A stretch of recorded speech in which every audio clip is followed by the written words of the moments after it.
गवयाला नेहमी स्टेजवरती बघायचं असतं, चित्रकाराला त्याच्या स्टुडिओत बघायचं असतं.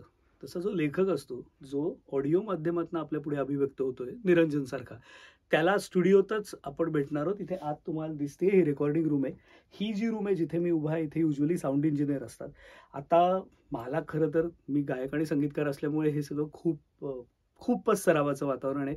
पण हा स्टुडिओ केदार आठवले आमचा मित्र आहे त्याचा आहे आणि खूप सुंदर आहे. इथे मी आता पहिल्यांदा आलोय त्याच्या नव्या स्टुडिओमध्ये आणि आता मी तुम्हाला घेऊन जाणार आहे थेट आतल्या खोलीत, जिथे निरंजन मेढेकर आपल्याला समजावून सांगणार आहेत की पॉडकास्ट समजा तुम्हाला करायचं असेल, ऑडिओ बुक तुमचं तुम्हाला करायचं असेल, तर नक्की काय आत स्टुडिओत प्रवेश केल्यावर काय काय गोष्टी करायच्या असतात.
नमस्ते.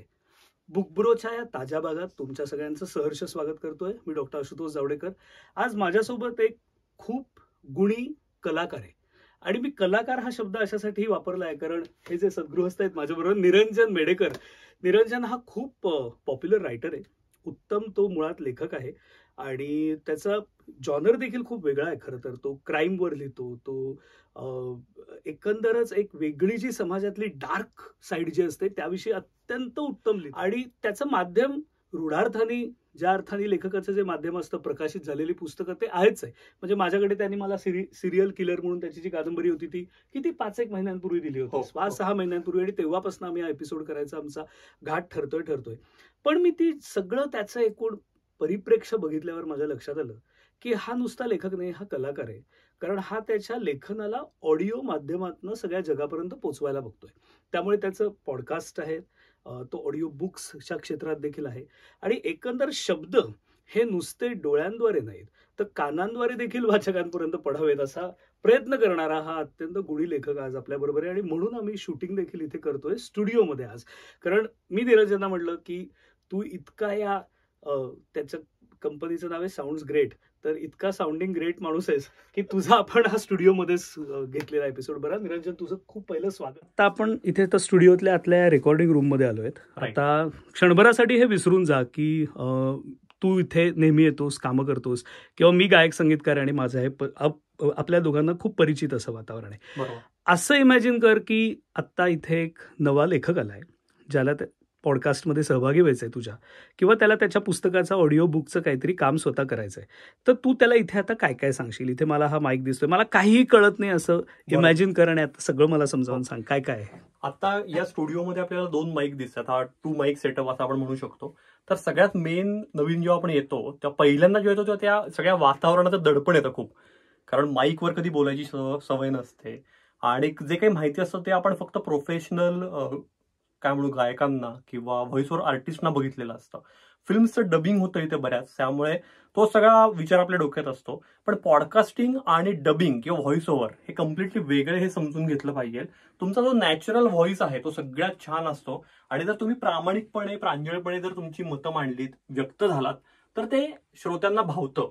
त्याच्यामुळे फार काही बाबा आवाजातले चढ उतारच पाहिजेत आणि खूपच जास्ती ओरडूनच असं बोललं पाहिजे असं काही नसतं.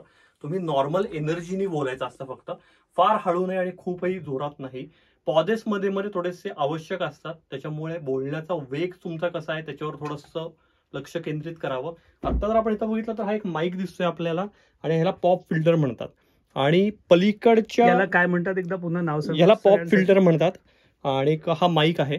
दोन प्रकारे तुम्ही रेकॉर्डिंग करू शकता, एक तर उभं राहून मी आता जसं करतोय तसं, किंवा चेअर असते तुम्ही बसूनही करू शकता जर दीर्घ एपिसोड असेल तर. त्याच्यानंतर पलीकडे आपण आता होतो याआधी, तर तिकडे साऊंड इंजिनियर बसलेला असतो. सो आपण कानांना हेडफोन्स लावले की त्याचे इन्स्ट्रक्शन्स आपल्याला येत असतात, तर तो आपल्याला गाईड करत असतो. त्याच्यामुळे असं नाही की इथं आलो की आपल्यालाच सर्वय व्हायचं असतं, आपल्याला मदतीला लोक असतात.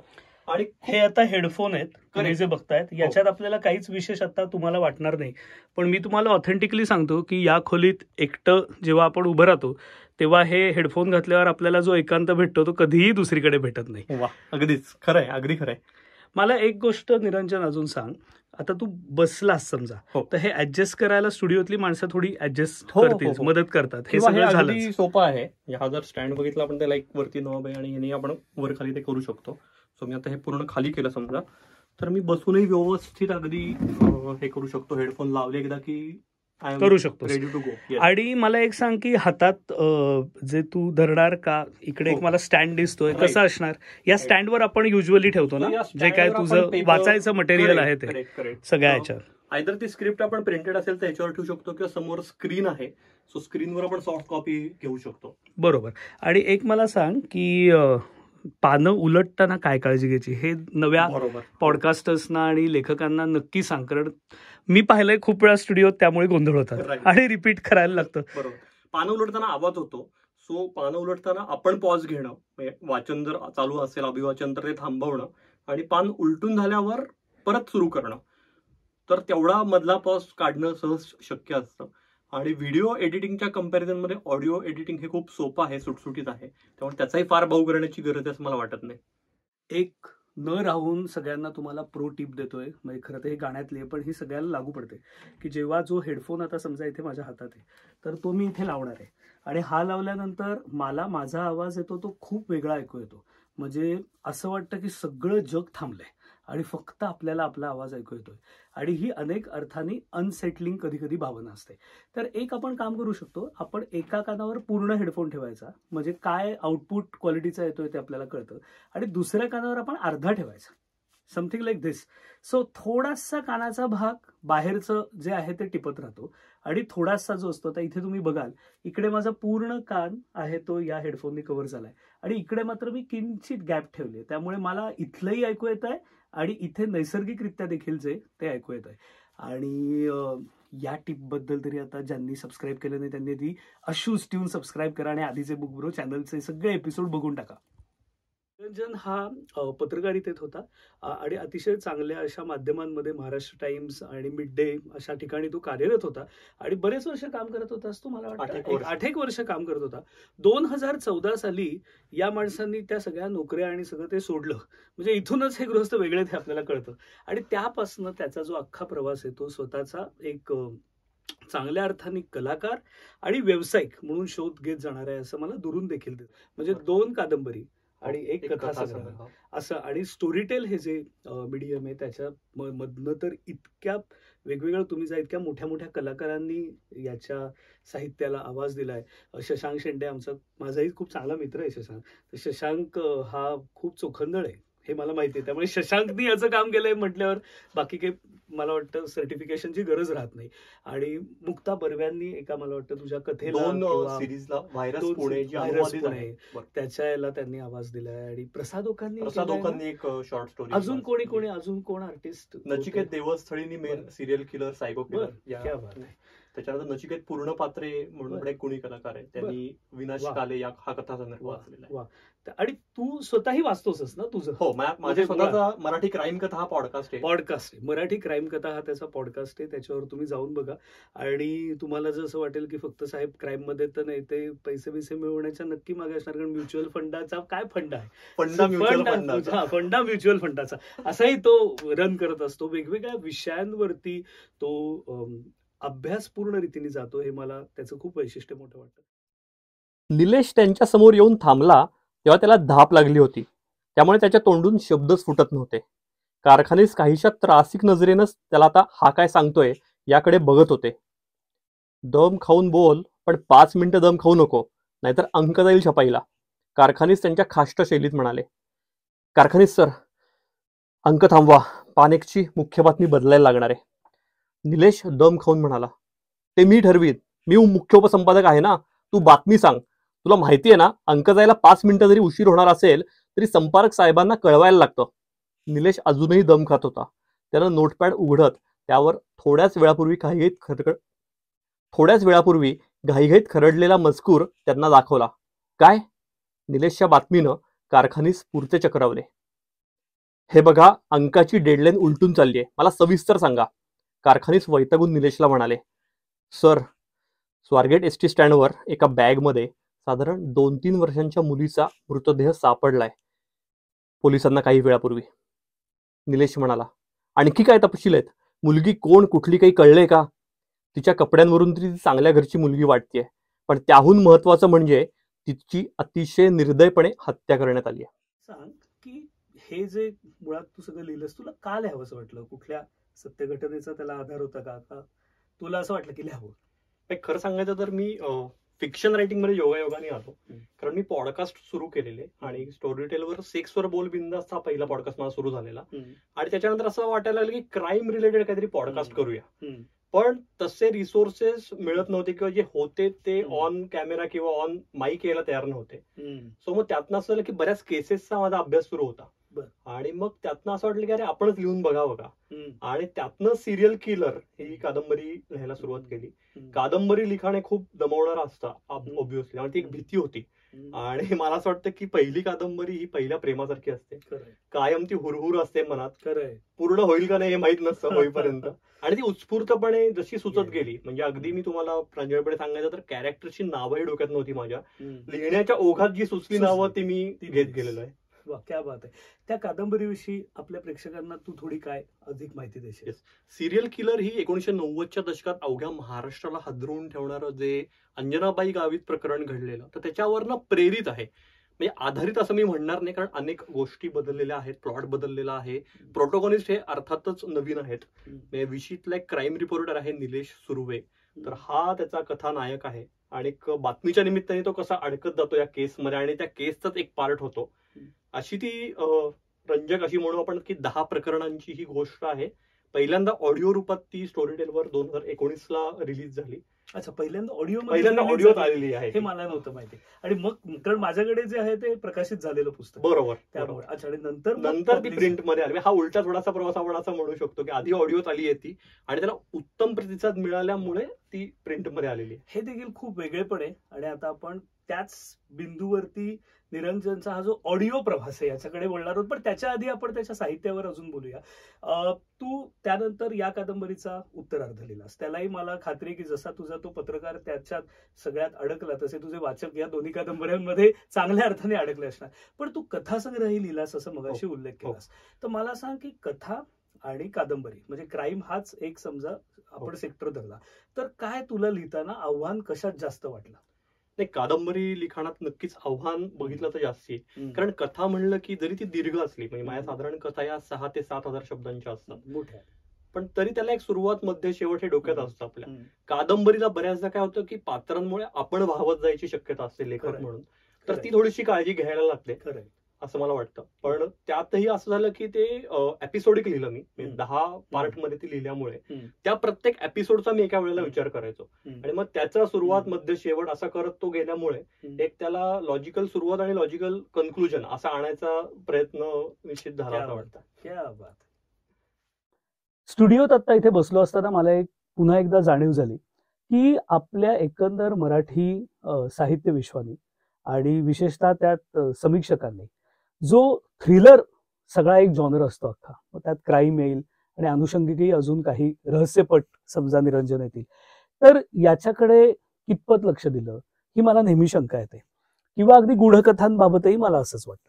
म्हणजे रत्नाकर मतकरी हे त्याचं मला उत्तम उदाहरण वाटतं की ते अतिशय चांगले लेखक ज्यांनी या पद्धतीच्या सगळ्या पायवाटा काळाच्या मला वाटतं आधी बऱ्यापैकी सगळ्या हाताळल्या आणि त्यांचं समीक्षकांनी किती प्रमाणात स्वागत केलं, तर जेवढं त्याचं रिसेप्शन व्हायला हवं होतं तेवढं नाही झालं असंच मला वाटतं. हे आता सहज एक मला उदाहरण आठवलं म्हणून. असेही अनेक मराठीत लेखक आहेत. आता इंग्रजीत जर याच्या आपण उलट बघितलं तर ग्रॅहम ग्रीन सारखा मोठा कादंबरीकार आहे. आता ग्रॅहम ग्रीनची the power and the glory सारखी एखादी कादंबरी आहे की जी अख्खी एकीकडे ख्रिस्ताचा संदेश आणि एकीकडे पूर्ण थ्रिलर असं दोन्ही जॉनर एकत्र आणते. तो त्याच्या काही कादंबरी ज्या आहेत त्यांना तो स्वतः एंटरटेनर असं म्हणायचा आणि ते तो अभिमानाने म्हणायचा. हे खूप महत्वाचं आहे की दीज आर एंटरटेनर्स. आणि इंग्रजी समीक्षेनी ग्रॅहम ग्रीनच्या नॉव्हेल्सची आणि एंटरटेनर्सची दोन्हीची अत्यंत व्यवस्थित, वस्तुनिष्ठ आणि पूर्वग्रह कुठलेही न ठेवता समीक्षा केली. आपल्याकडे निरंजन, मला हा आज तू या जॉनरवर लिहितोयस त्यावरनं मला असं नेहमी वाटतं की तुला समीक्षकांचा काय अनुभव आला, कसा प्रतिसाद आला? म्हणजे तुला वाचकांचा भरभरून आहेच, मिळतोच आहेस. तू प्रसिद्ध वाचक, प्रसिद्ध लेखक आहेस. तुझे अनेक तरुण विशेषतः वाचक जोडले जात आहेत. पण जे समीक्षीय जग आहे आणि तुझी दखल घेतली असं तुला वाटतं का? आतापर्यंत तरी दखल घेतली नाही असंच म्हणायला लागेल, अगदी फ्रँकली बोलायचं तर. आणि त्याला तुम्ही म्हणला तशी ती पार्श्वभूमी आहे. म्हणजे मला असं वाटतं की मी क्राईमकडे वळण्याचं एक मुख्य कारण हे आहे की कॉलेजमध्ये असताना मला अजूनही आठवतंय की बाबांची मेंबरशिप होती पुणे नगर वाचन मंदिराची. आणि तेव्हा सुहास शिरवळकर, रत्नाकर मतकरी हे भरभरून वाचलेले आहेत आणि हे अतिशय आवडत्या लेखकांपैकी आहेत सगळे. किंवा अगदी मारिओ पुझोचं गॉडफादर, तेव्हा ते अनुवादित वाचले. बरोबर. पण या कलाकृतींचा एक ठसा होता आणि ती खरंच आहे की ती दखल घ्यायला पाहिजे. या कारण गेल्या 2-3 दशकात जर आपण बघितलं तर क्राईमचे प्रकार आणि त्याचं हे इतकं वाढलेलं आहे प्रमाणही. आणि थोडंसं मला असं वाटतं की क्राईम म्हणजे कायम बटबटीत असं न करता त्यात इन्व्हेस्टिगेशन हे खूप महत्वाचं असतं.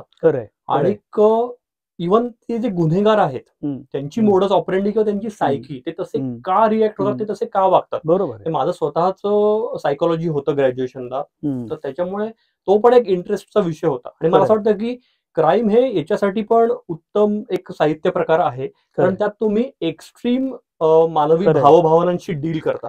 सगळ्यात महत्वाचं असं आहे की आपण जर फॅन्टसी लिटरेचरला अधिमान्यता देत असू तर क्राईम लिटरेचर तर ते समाजात प्रत्येक घडतं. करेक्ट. म्हणजे त्या खऱ्या घडणाऱ्या घटना आहेत. म्हणजे ते ऍक्च्युअल वास्तव आहे, त्यात काही कल्पित अनेकदा नसतंच. मला असं वाटतं की आपल्या समीक्षेनी निरंजनची दखल न घेणं हे खूप म्हणजे चुकीचं का बरोबर अशा शब्दात मी म्हणत नाही, पण एक साहित्याचा रसिक म्हणून मी खरं आता बोलतोय, हे खूप डिसअपॉइंटिंग आहे. म्हणजे मी स्वतः समीक्षक आहे पण त्या रोलमध्ये मी आता जातही नाहीये. मला असं स्वतःला वाटतं की तुम्ही पूर्ण टीका करू शकता या लेखकावर, तो तुमचा अधिकार असतो समीक्षक म्हणून, की निरंजन मेडेकर या माणसाला कॅरेक्टरायझेशन जमलं नाहीये, प्लॉट वाटेल ते तुम्ही टीका तुम्हाला करायला मुभा आहे. पण तुम्ही दखल, इग्नोरन्स जो आहे, दखलच न घेणं आहे, तर याला काही अर्थ नसतो. आणि मग दुसरीकडे माझे आता जे तरुण लेखक, अनेक मित्रमैत्रिणी, निरंजन तुझेही अनेक असणार, फॅन्स असणार, तर ते असंही म्हणतात ना की आम्हाला गरजच नाही या समीक्षकांची, मग आम्ही आमचं पोचतोच होत वाचकांपर्यंत. तर मला असं वाटतं की समीक्षकांनी ध्यानात घ्यायला पाहिजे की त्यांनी जर या पद्धतीने अवेरलं तर तेच साईडलाईन होऊन जाते या सगळ्या प्रांतामध्ये. पॉडकास्ट जेव्हा तू करत असतोस तेव्हा तू काय काय कशा पद्धतीने त्याची आखणी करतोस, कसे विषय तुला सुचतात, इथे जेव्हा तू स्टुडिओत येतोस, तुझ्या बरोबर जेव्हा एखाद्या ज्यांची मुलाखत तू घेणार असेल किंवा संवाद साधणार असेल त्यांना तू कसं बोलतं करतोस, जरा आम्हाला सगळ्यांना सांग. पॉडकास्ट हे इमर्जिंग मीडियम आहे, त्यामुळे अनेकांना याबद्दल माहिती नाहीये. त्याच्यामुळे मी जेव्हा नवीन लोकांसोबत करतो तेव्हा त्यांना अधिक कम्फर्टेबल करणं आणि त्याचं स्वरूप साधारण असं ठेवतो की एक कॅची इंट्रो असतो त्या पॉडकास्टचा, त्या एपिसोडचा, आणि त्या इंट्रो नंतर मी थेट संवाद साधायला लागतो. आणि प्रश्नातनं प्रश्न, उपप्रश्न असे ते येत राहतात की ज्या याने ते गप्पांचा फील येईल आणि ते स्क्रिप्टेड वाटणार नाही जरी ते असलं तरीही. असा एक साधारण प्रयत्न असतो. आणि साधारण असा एक्सपिरियन्स आहे की पहिल्या 4-5 एपिसोड नंतर जे आपल्या सोबतचे को होस्ट असतात ते पण खूप खुलतात आणि त्या एक छान गप्पा रंगतात.